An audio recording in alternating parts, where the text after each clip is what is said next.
जी नाजरीन, आप देख रहे हैं फॉस 96 न्यूज़ और अब तक की खबर शामिल करते हैं डॉक्टर मोहम्मद इजाज से।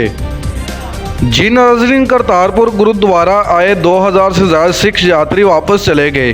सिख यात्रियों को बसों पर रेलवे स्टेशन पहुंचाकर 3 स्पेशल ट्रेनों के जरिए लाहौर रवाना किया गया। जी नाज़रीन, नारोवाल करतारपुर गुरुद्वारा नारोवाल पर बैसाखी तकरीबात के सिलसिले में आए 2000 से ज़्यादा सिख यात्री 30 स्पेशल ट्रेनों के जरिए वापस लाहौर चले गए। सिख यात्रियों को बसों पर रेलवे स्टेशन पहुंचाया गया। पहली ट्रेन सुबह 8:30 पर रवाना हुई। यात्रियों को सुबह रवायती नान चने चाय नाश्ता के बाद खास सिक्योरिटी में बसों के काफिले में नारोवाल स्टेशन पहुंचाया गया।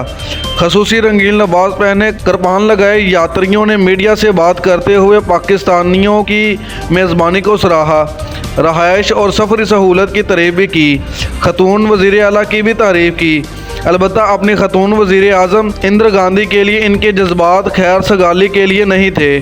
कुछ यात्रियों ने इमरान खान और नवजोत सिंह सिद्धू की तारीफ भी की तो किसी खेल के शौकीन ने पाकिस्तानी क्रिकेटर बाबर आजम और शाहीन अफरीदी को पसंदीदा क्रिकेट करार दिया गया। यात्रियों ने पाकिस्तानी खानों की तारीफ भी की। सिख खवातीन यात्रियों ने दोबारा करतारपुर आने का इरादा जाहिर किया।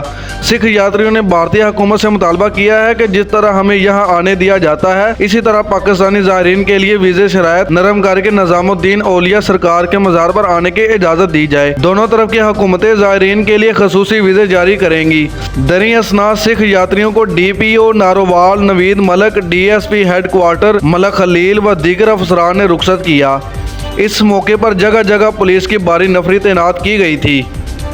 जी नाज़रीन, इसी के साथ साथ देखते रहिए हमारा चैनल फॉस 96 न्यूज़ पाकिस्तान।